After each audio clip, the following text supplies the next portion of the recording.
சங்கீதம் 8ஆம் அதிகாரம். எங்கள் ஆண்டவராகிய கர்த்தாவே, உம்முடைய நாமம் பூமியெங்கும் எவ்வளவு மேன்மையுள்ளதாயிருக்கிறது.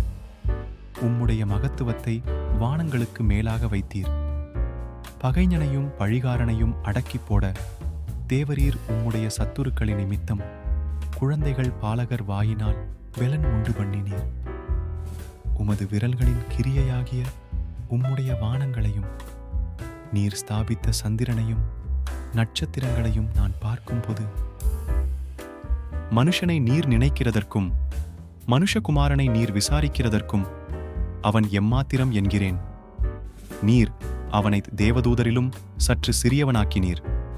மகிமையினாலும் கனத்தினாலும் அவனை முடிசூட்டினீர். உம்முடைய கரத்தின் கிரியைகளின் மேல் நீர் அவனுக்கு ஆளுகை தந்து சகலத்தையும் அவனுடைய பாதங்களுக்கு கீழ்ப்படுத்தினீர். ஆடுமாடுகள் எல்லாவற்றையும், காட்டு மிருகங்களையும், ஆகாயத்து பறவைகளையும், சமுத்திரத்து மச்சங்களையும், கடல்களில் சஞ்சரிக்கிறவைகளையும் அவனுடைய பாதங்களுக்கு கீழ்ப்படுத்தினீர். எங்கள் ஆண்டவராகிய கர்த்தாவே, உம்முடைய நாமம் பூமியெங்கும் எவ்வளவு மேன்மையுள்ளதாயிருக்கிறது.